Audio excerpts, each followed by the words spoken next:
What up, what up, what up? Y'all know what it is, y'all know who it is. If you were looking at this face and listening to this voice, you were tuned in to the best kept secret in sports talk. I'm your friendly neighborhood smoker. You are officially back on the hot seat. And what we do on the hot seat, man, say it with me. We set somebody's ass on fire. You saw the thumbnail, you saw the title, so you know what we're here to talk about today. This is the Florida State season preview, just like I promised last week. So let's go ahead and get to it, man. Without any further ado, paying homage to the ghost over my left and my right shoulder. Ding ding, class is in session. I know you come for the gospel. God damn it, I'm here to give it to you. So, like I said, Florida State season preview. Um, and I was sitting there ripping this apart, looking at the schedule, the roster, and things of that nature. I thought to myself, you know what? I'm just gonna do offense, defense, special team, coaching. I was gonna devote a certain amount of time to all four facets, and I said, you know what? I won't do that. I just changed my mind, scrap the whole project. Fuck it, let's do something different. So, um, this is going to be more so my areas of concern.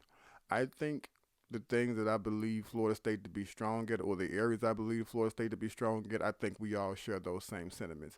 So there's no need into beating that into the ground. I just want to shine a light and paint a picture that I don't think most people are already doing prior to right now. So let's start off with the elephant in the room, at least for me, and that's the Florida State offense. So over the course of the offseason, transfers came in, a lot of needs were addressed. And speaking of the needs that were addressed, offensive line, wide receiver, reminds me of something a really good coach said once. And he said sometimes the good news is everybody comes back. And sometimes the bad news is everybody comes back. And when you take on that ideology or that way of thinking, the first thing that comes to mind is the offensive line and the wide receiver room. I say that to make this point. Um, they're different, right? I think the bulk of the snaps are going to come from players that we didn't see last season, and that's a good thing, right? Because you address the needs. Now you have to move on to are these guys going to produce at a level in which it's going to be conducive of winning? Um, and you can only hope that they are. Um, the offensive line is going to be different, and I think a lot of people automatically equate different to good. I don't. It doesn't necessarily mean bad, but I think the best thing about this game against Duquesne, you know what? Who the hell was in charge of the English language? Like, who made that shit? Because I know good and hell well that doesn't spell Duquesne. I'm positive of it. I don't know a lot of shit, but I know a little bit about a lot, and I know good and hell well I know what Duquesne looks like, and goddamn it, that ain't it. I had to get that off my chest. But I think the best thing about this preseason game is I'm not saying it gives you a chance to build continuity. I mean, it does, but it doesn't because it is Duquesne. But at least it gives you a chance to see exactly what you're looking at when. And I wouldn't call these live bullets; these are more like plastic bullets because it's Duquesne. But it gives you an opportunity to put a group of five together and see how well they've meshed over a certain period of time throughout the fall camp, and see how they're going to look in live action. That's my biggest issue about the offensive line. I was really looking forward to Caden Lyles coming in, taking over that starting spot. Looks like he wasn't going to get there any goddamn way before he got hurt. But man, hearing and reading that Florida State is still having issues snapping the ball, it's concerning. Shit, I think at this juncture of the offseason, it's very goddamn concerning. I remember one time I heard that, and I was like, you know what, fuck everything else. And this was like maybe 2 or 3 years ago. I'm like, if you're having issues snapping the ball right now, this team can't win more than 5 games. Because I'm a firm believer you build the team from the inside out. If you can't block them up front, you can't beat them.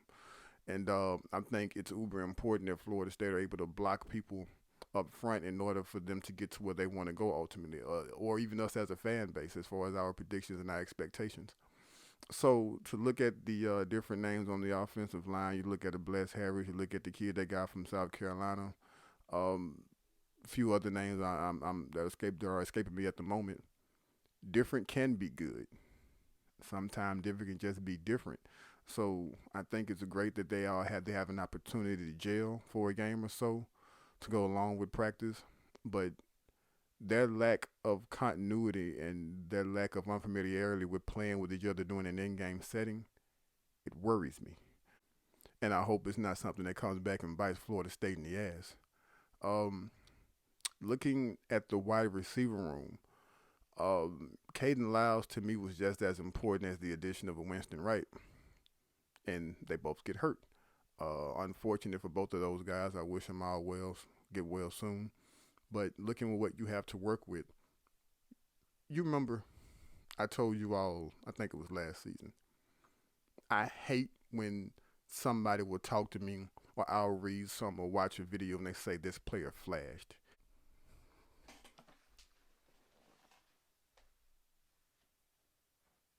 You see that? You see that? Huh? You saw that? That's flashing. That's fucking annoying. It drove me insane because to me, flashing is inconsistent. Don't flash. I need to hear about this same player every fucking time I speak to you. I need to hear about or see about this player every time I watch or I watch a video or every time I click on a link. I don't want to see anybody that flash, right? Johnny Wilson has been consistent from the, I'm not going to say from the time camp started, but he's built a level of consistency that has kind of washed away some of the worry I had about it. Because when he initially came to Florida State, I'm thinking to myself, all right, Florida State got a 6'7" wide receiver. Let me go ahead and do some background on him. And then, you're reading this and you're reading that, and then they tell you he can't catch.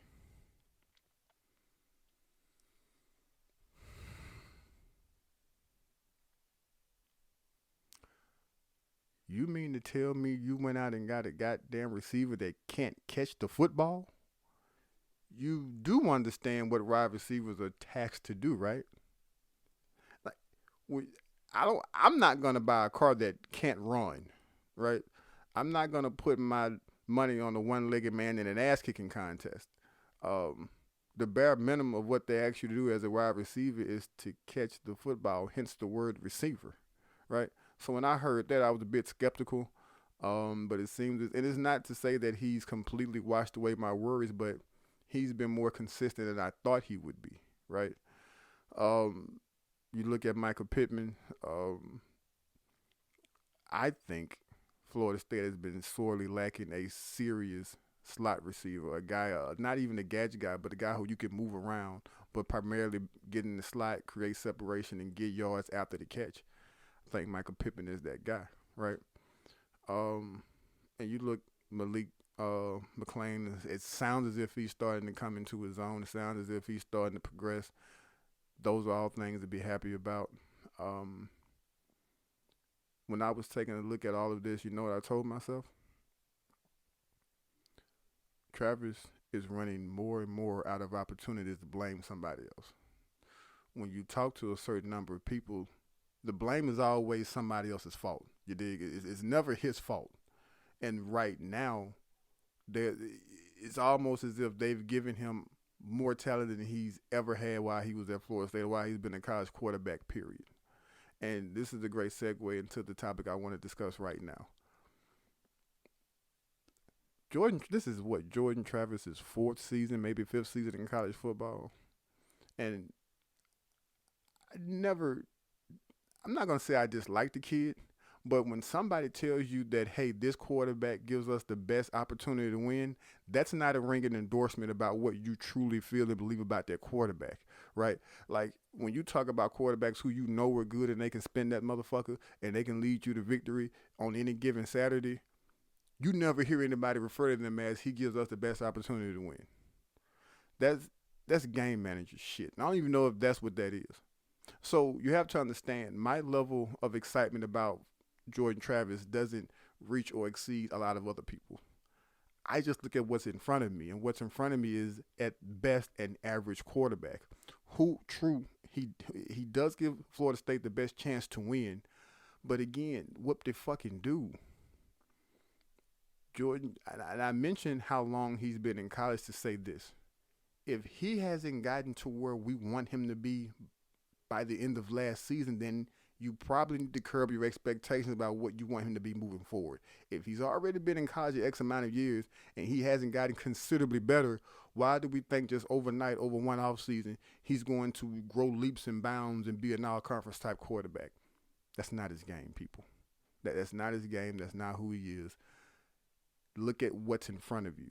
And I'm not saying the kid hasn't progressed or he hasn't made improvements over the offseason. I'm telling you he hasn't made enough for you to pencil Florida State in for an automatic 8, 9, 10 win season. That's what I'm telling you.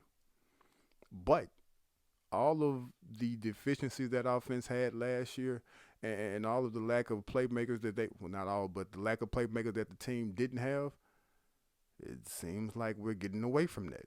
It seems like the onus and a lot of the pressure is going to be put on Jordan Travis to get out there and finally produce. You look at the running back room. That motherfucker's good. And the addition of Josh Burrell just makes it even better as a gadget guy. I hate saying gadget guy. He's a person where you can move around and do a lot of different things with. You look at Trayshawn Ward, you know what you're getting with Trayshawn Ward. Lawrence Toafili has said to be having the better camp he's had since he's been in the Florida State uniform. And goddamn Trey Benson. Shit.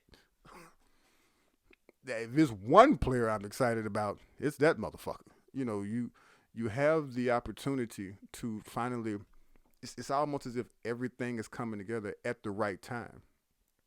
And if I'm Mike Norvell, I believe right now, this is only because of what I've seen in the past, I believe right now Mike Norvell doesn't really know what he has, whether it be in the offensive line, the wide receiver room, or the quarterback, because you don't know until they get out there under the lights and you find out in front of a camera, right? But if you don't, one thing I do know about Jordan Travis, that motherfucker can run. Yeah. He can scoop.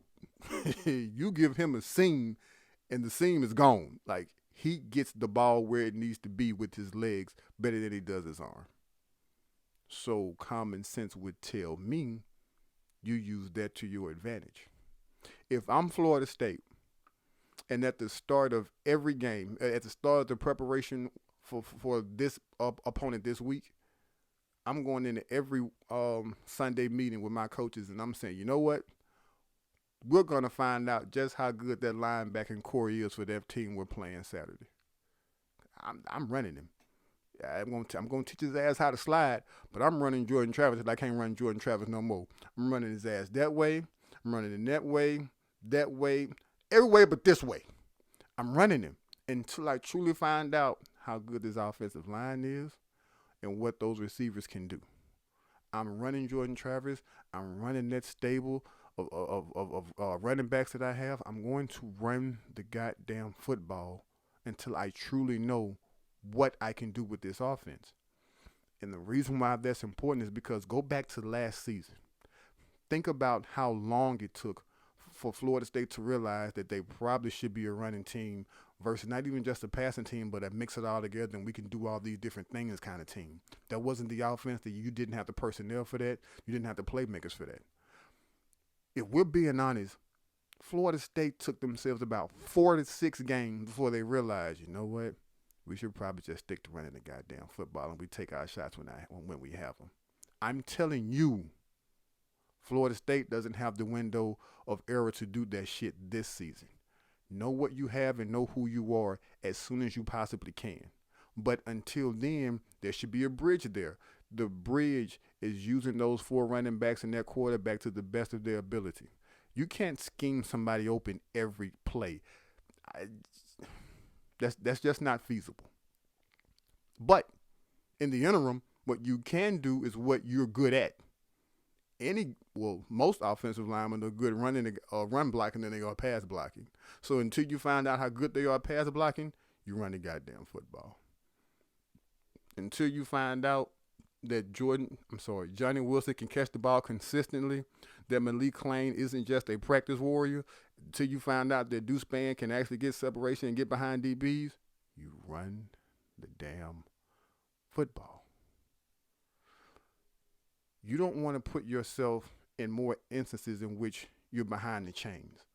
You're not that good to get yourselves in bad down and distances and just think you're going to get out of it. That's one thing that has hindered Florida State for the past 5 to 6 years, getting behind the chains and having unfathomable down and distances, which are drive killers, right? They change the dynamic of the football game. You look at, so think about this. I said this a few weeks ago. I think I said this last season. I don't remember. Florida State was 103rd in third down conversions last season. That's out of like 130. You know, you're in the bottom third of the country in 103rd. I don't remember what the exact number was. Forgive me if I'm wrong, but I think it was somewhere around 34, 33%. You can't afford to continue to have second and 10s, second and 15s, third and 20s. You don't have the personnel to get yourself out of that rut, or at least you didn't last season. So it's important it's important that you do things to make sure that you're ahead of the chains as much as you can possibly be. Florida State had, I think, 5 games last season where they didn't score in the second half. 2 of those games, they didn't score points at all. I think Florida State barely averaged over 9 points a game in the second half last season. And I'm saying all that to say this. When you put what you put around Jordan Travis, the expectations change. So even though the expectations are not the numbers that we produced last season that I just mentioned, the expectation now is that you grow from that. You can't be 103rd in third down conversions this season. At least, I mean, if the goal is to win 3 or 4 games, then fine, you can. But I'm almost positive that that's not what anybody's looking forward to. The onus of this doesn't just fall on Mike Norvell this season. It falls on Jordan Travis. If you've gotten better, we shouldn't be a fan later. If you've gotten better, show it. Prove me wrong, please. For the love of everything holy, prove me wrong. Because I don't think he's grown that much as a quarterback to where I think Florida State now has more room for error than it did last season. And I know some of you all cringe when I say we should run him because we're almost positive that at some point he's going to get hurt. At some point, Jordan Travis is going to get Peter Griffin kicked in the shin, and he's going to go down. He's going to say ouch, and he's going to be out for a game or 2. Ah! Ah! Ah! Ah! Ah! Ah! Ah! Ah! Because although I am telling you to run his ass to death, I'm also telling you to teach his ass how to slide more frequently. I'm also telling you to teach his ass how to run out of bounds. Maybe we can get some type of NCAA waiver to whereas he can play in bubble wrap or something, right? Like, this is – Mike Norvell does some head-scratching shit to me. But not getting another quarterback to come in and compete with Jordan Travis was mind-blowing to me, which also goes back to the point I made a few shows ago. Naming him the starter as early as he did wasn't a good idea because I believe competition breeds and produces a better product. Well, he had no reason to look over his shoulder to compete with anybody, so how good was he going to get? Because he didn't have to compete. He competed last season and he barely won the job of a person who only had one leg. So you probably want your quarterback to go into the offseason confident, but at the same token, Mike Norvell's job is to put this team in the best position to win. Jordan Travis is fragile. Okay, he's picked up a little bit of weight. I don't give 3 drops of monkey piss how much he weighs. The history tells us he's not going to play all 12 games. Mike Norvell he makes millions. He is a multi-millionaire because he is paid to put Florida State in the best position to win. You cannot tell me he did that by ignoring the fact that his backup. Listen, man. I'm not saying Tate is the same guy we saw against Jacksonville State, but God damn. He's not a Florida State caliber backup, let alone a fucking quarterback or football player to be placed on the team. He's just not it. So, again, when Jordan Travis goes down and he says, ouch, who you going to try out there? You want to preserve Jordan Travis as long as you can since it was your idea to not make this a quarterback competition. Just redshirt him and put him out there in garbage time for about 3 or 4 games. You don't want to get him out there in real live action with guys who have bad intentions and they take his goddamn head off, because the consensus is, with people I talk to and what I've read, he's not ready just simply because of the speed of the game. He hasn't caught up with it yet. It'll catch up with him before he catches up with it. But this is the bed you make when you neglect to bring in a starting caliber quarterback to compete with Jordan Travis. You kind of put yourself in the predicament or in the pickle that we all don't hope to see. My hope is Jordan Travis plays well. My hope is he plays 12 games, but put reality in one hand and hope in the other and see which one fills up faster. The reality is he has a track record of getting hurt. That's the nature of the beast. Um, my worries about the offense exceed my worries about the defense, because I expect the defense to be pretty damn good this season. But there's one issue. It's Adam Fuller. Like, guys, it's like Adam Fuller fucking sucks. I don't know what other way to tell y'all this. I think he sucks as a coach. I think he sucks as a play caller. I think he sucks as a recruiter. And I've said this before, and I'll say it again. I think he has some really incriminating photos on Mike Norvell, because there's no way in hell he should still be the Florida State defensive coordinator. I didn't think he should have got hired in the first place. I didn't think he should have been retained after the first season, although I don't know how realistic that was to fire the guy after the first season. I also think he should have been fired after the Jacksonville State game, but he wasn't. So here we are. Mike Norvell decided to keep, again, Adam Fuller for reasons I can't understand.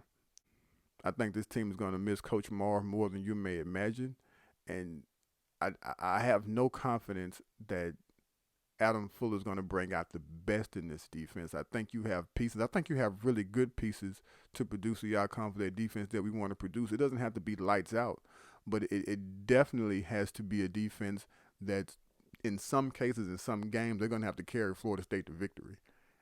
And the thing that bothers, the thing that worries, the thing that gets to me most about Adam Fuller is he's not a very good play caller. And he's had his moments, and there ain't been a lot of them. But for the most part, he sucks at calling defensive plays. Hell, he got demoted last season. What more of an example do you need? He got demoted last season. He's not very good at what he does, but yet he continues to be employed by Florida State, and I just don't get it. You cannot continue to put yourself in these situations where you're hurting the football team. And I think Mike Norvell has done that by retaining Adam Fuller. If you had a rapport with him and you guys built a great relationship in Memphis and you want to see how he did on this stage, then fine. All right? You gave him a shot. Shit didn't work out. And even with him being demoted, and even with you having guys playing out of position, I think Florida State had a decent defense last season. I think that defensive line won you a few games, but that defensive line isn't going to be good as this year as it was last season. I believe it's going to be good, and it may be one of the strengths of the team as a whole, but it's not going to win you games like it did last season. I think teams had to scheme around Florida State's defensive line, and right now, not saying they won't have to in the future, but right now, they don't have to. My confidence level in Adam Fuller has to be somewhere around 2 or 3 on the scale of 1 to 10. And I want to say that to be nice. I have zero faith in that guy. Because now if the play calling duties are solely his, we might be in a little trouble. Now, the one thing that does excite me about this defense is the continuity. This is their 3rd year in this system. So the longer you do something, I don't give a damn who you are, the longer you do something, the better you are going to be at doing it. So you look at the pieces that we have in place. Like last season, you had a few guys, like I mentioned earlier, you had a few guys playing out of place. I didn't think Jordan Brownlee should have been a cornerback. But, what do? You had, what's my man named, Travis J, playing cornerback. What do you do? I rode that wave for a minute. Y'all got on my ass about that Travis J shit. But, what do you do? And, as the season progressed, you found out that guys are probably utilized better in different spots. The young guys stepped up and they played well. And I'm looking forward to that shit. But I hear shit like Jerry and Jones playing slot, and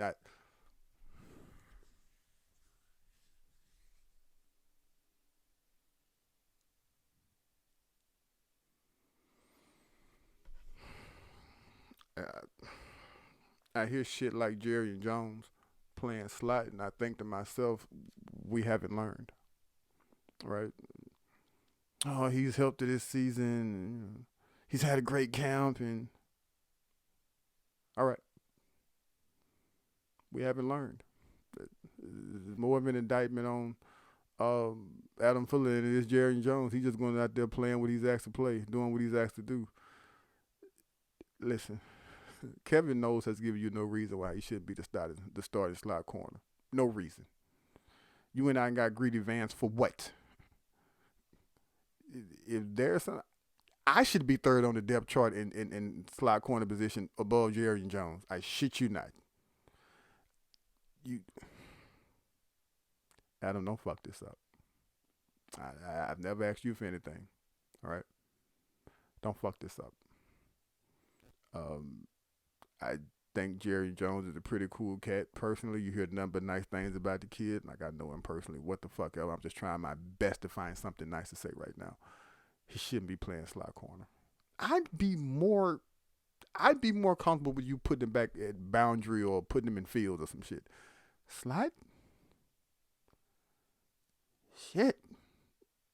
Hey, I may be wrong. I've been wrong before. Prove me wrong again. I got no problem with saying I'm wrong. I know what I saw. I know what I saw since he's been at Florida State. I'm good on him playing corner on slot. I said I was about to say corner, but you know what? I'm kind of good on him playing corner too. I pass. Thanks. You got a lot of depth in a lot of positions. I'm trying my best to move on, guys. I'm sorry I can't spend this much time talking about Jerry Jones.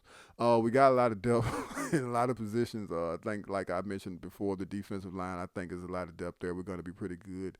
I think the linebacking core is going to be good as it's been in a few years. I am excited about the safety tandem we have. I am very excited about the safety tandem we have. And this is a prime example of what you do when you put somebody, when you stop bouncing the motherfucker around and you give him one position and you let him play that one position. I am talking directly to Akeem Dent. Akeem Dent played a lot of safety in high school. He came in and told him to play corner. That shit didn't work. Well, he played safety his first season. He dropped like 90 goddamn interceptions, and they put him at corner. So he's learning how to play corner in college, not in high school, college. Shit ain't working. You move his ass back to safety, and he played good ball as safety. Hint, hint, wink, wink. Put Sam McCall back at safety. Let's not do this shit. I'm not expecting big things out of Sam. I'm not expecting Sam to play a lot of minutes, a lot of snaps. What I'm telling you is when it is time for Sam to play, let's get him at safety now. Let's do the right thing. Let's get him at safety. I look at that unit as a whole, and I am excited. It's just, hey, goddamn Adam Fuller, man. Shit. Like, I'm not sure if I'm familiar with a walk of life in which you can suck at do something and get paid this much money to suck at doing it for this long. He fucking sucks. He's not a good defensive coordinator. At least not at Florida State he hasn't been. You know, like, I don't think he was just a world beater at Memphis. But I know for certain, I know two things. I'm going to die one day, and I know that Adam Fuller has not been a good defensive coordinator. Those are facts. But he's still here. He has something. I am positive he has something on Mike Norvell. And you know what? I want it too. I want to get paid to do some shit and suck at it too, goddammit. How is that not the American dream? To do something and not be good at it and continue to be employed and get paid a handsome amount of money to do it. Damn, I am jealous of Mike Norvell too. But I'm definitely jealous of Alan Fuller. God damn it. What? Can somebody get in the comments, reach out. What the fuck does he do well? Name me one single solitary thing that Alan Fuller does well. I dare you. The only thing that I know for certain that he does well is beat Adam Fuller. That's it. That's all I know for him to do well consistently at a high rate. Beat Adam Fuller. Outside of that, gets a little sketchy. That's all I'm saying. Gets a little sketchy. So I'm gonna wrap this up. Talked about Adam Fuller enough. It's crazy. I normally don't do this. I don't like giving predictions. I gave 5-7 last season. I remember talking to my man Adrian. I told him I'll give Florida State 5-7. This year, I'm gonna give Florida State 6-6. But before you close out this app, your YouTube app, listen to me. I know the golden number is 8 wins, right? Some of you guys have them pegged at 8 wins. Some of you have them at 7. Very few people I speak with have them at 6. Well, here's the thing. Last season when I had Florida State at 5-7, getting 6, even 7 wins to me was a pipe dream. Getting 7 wins was light years away. This season I feel different. This season, Florida State, I'll give them 6 wins. I think they'll win 6, but they are much, much, much closer to 7 and 8 wins than they were last season. Everybody wanted them to get 7 and 8 wins. You follow me? I think this season, a play made here, a play made there, you'll get 7 wins. Another play, the ball bounce your way here and there, you'll get 8 wins. Just like I said last week, just like everybody was telling me this shit last season. This is year 3. And I said, even though I didn't want Mike Norvell hired, even though I didn't think he should still be the head coach, in a sense, I wanted him to stay here because I believe every coach needs 3 seasons. So what y'all been telling me? First season, you lose by a lot. Second season, lose by a little. Third season, you win by a little. Fourth season, you win by a lot. Okay, well, time for the rubber meet the goddamn road. I need to see him win this season by whatever the fucking margin is. He needs to win this season. But I think he's put together enough to get him to between 6 and 8 wins, right? He cannot miss a bowl this season, people. He cannot miss a bowl this season. And I am of the mindset that unless he completely fucks this up, he'll be back next season. The reason why I think getting 8 wins is essential is because what are you going to do in recruiting if you only win 5 and 6 games again? How many years are you setting Florida State back if you only win 5 or 6 games again? Because last season with that 0-4 start, you set Florida State back 2 recruiting cycles. Imagine the damage that could be done this season if you only win 5 or 6 games. 6 isn't good enough. I'm saying 6 isn't good enough, but not because of the standard, but because of the trajectory of the program where you're trying to go. You need 8 wins. 8 wins to me is necessity. I think 7, I'll take 7. Personally, I'll take 7. But that cannot be his own personal goal for that football team, right? So that's my prediction, 6-6. I hope I'm wrong. Fucking pray that I'm wrong. But we'll see. You won't see me again till after the LSU game. I'll be in New Orleans for that game. If you see me, holler at me. It'll be my birthday on that game. So buy me a drink. Never mind, don't, because I don't drink. Give me some money. You want to do me a favor, see me, give me some goddamn money. I greatly appreciate that. But I'll probably do a show after that game. I probably might even do something while I'm there. Who knows? But until then, you all know where to reach me at. On Twitter at the Hot Seat 19, on Instagram at the Hot Seat 19. And as I say this shit all the time, man, if you press play on this video and you gave me your time, I cannot tell you how much I appreciate it. Like these videos, man. Share this content with people who think you might like this kind of content. But again, as always, thank you, and I'll see y'all next time. Y'all be good.